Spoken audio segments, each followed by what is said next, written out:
سری نگر کے ہاری پربت پر واقع یہ ہے ولی کامل مسلح اور روحانی پیشوا حضرت سلطان العارفین شیخ حمزہ مخدوم رحمۃ اللہ علیہ کا آستان عالیہ۔ اس باکمال ولی کامل کی زیارت گاہ پر ہر وقت زائرین کا تانتا بندہ رہتا ہے۔ لوگ یہاں بلا لحاظ و مذہب و ملت اور بلا تفریق رنگ و نسل اپنے من کی مرادوں کو پورا کرنے کی غرض سے بڑے ذوق و شوق اور عقیدت و احترام کے ساتھ آتے ہیں۔ نہ صرف یہاں کے مسلمان بلکہ پنڈت برادری کے لوگ بھی اس روحانی پیشوا سے بے پناہ عقیدت رکھتے ہیں۔ ہر ایک مذہب یہاں پر آتا ہے، سکھ ہو، ہندو ہو، عیسائی ہو، ہر ایک دھرم کے لوگ یہاں پر آتے ہیں اور اپنا عقیدہ جو ان کو منوکامنائیں ہوتی ہے وہ مانگتے ہیں، یہاں پر دعا کرتے ہیں۔ بہت زیادہ عقیدہ ہے یہاں کے لوگوں کو، اور یہاں کے نہیں بلکہ پورے ملک کے لوگوں کو بہت ہی عقیدہ ہے۔ یہاں کے جو بھی صوفی بزرگ ہیں، اولیاء ہیں، ان پہ بہت عقیدہ ہے۔ کہ ہم بھی آئے تھے اپنا عقیدہ لے کر، ہم نے بھی دعا مانگی اور ہمارا عقیدہ بھی پورا ہو جائے۔ حضرت محبوب العالم رحمۃ اللہ علیہ کی 456ویں عرس پاک انتہائی عقیدت و احترام کے ساتھ منائی گئی۔ حضرت سلطان العارفین پیدائشی ولی تھے۔ ایام طفلت میں کچھ بچے بے فکری اور بے طلبی میں وقت گزارتے ہیں، لیکن حضرت سلطان العارفین شیخ حمزہ مخدوم رحمۃ اللہ علیہ میں کم عمری کے دوران ہی وہ خصائل موجود تھے جس سے عیاں ہو گیا کہ یہ بلند پایا ولی کامل ہوں گے۔ عید تفلیت سے پاکیزگی اور پارسائی ان کا شعار بنی تھی۔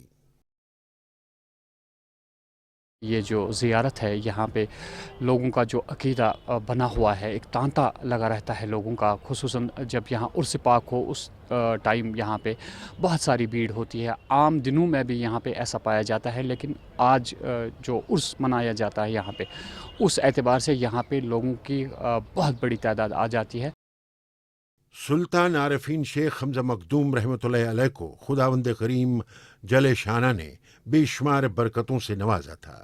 وہی آپ کی روحانی حالات و کمالات کا کوئی شمار نہیں ہے، جس کا بعض بزرگ اور وقت کے خلفاء نے عقیدت مندی سے اپنی تصانیف میں ان کا ذکر بھی کیا ہے، جس سے بیشتر لوگ آج کے اس پر آشوب دور میں استفادہ کرنے کی کوشش کرتے ہیں۔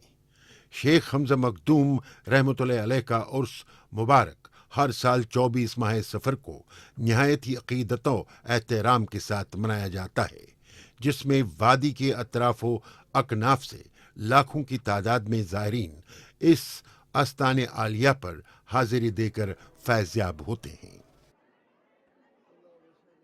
جن لوگوں کی مرادیں اپنے دل میں ہوتی ہے، جو انہیں کہیں پہ بھی یا کسی جگہ ان کا مراد جو ہے وہ پورا نہیں ہو جاتا ہے، تو یہاں پہ آ کے ان کا مراد پورا ہو جاتا ہے۔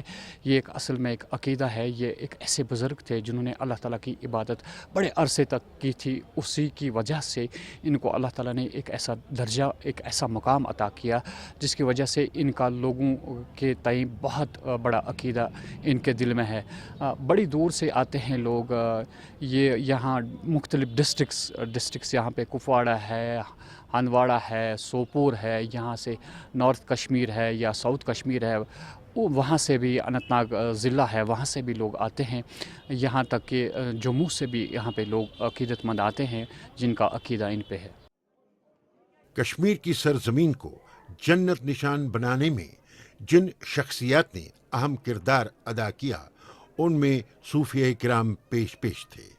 کشمیر کی دھرتی پر خدا کے خاص کرم سے ہر دور میں صاحب علم اور اللہ کی محبت سے سرشار صوفیہ کرام کا ظہور ہوتا رہا ہے۔ یہی وجہ ہے کہ کشمیر کو صوفیوں کی وادی بھی کہا جاتا ہے۔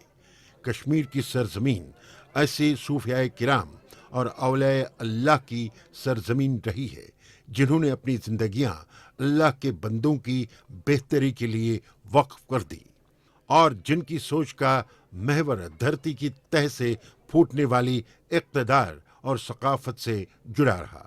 صوفیہ کرام نے ہر زمانے میں عوام کے تخیلات، کردار اور عقائد پر گہرا اثر ڈالا ہے۔ کشمیر روحانیت اور صوفیزم کا گہوارہ رہا ہے اور یہی کشمیریت بھی ہے۔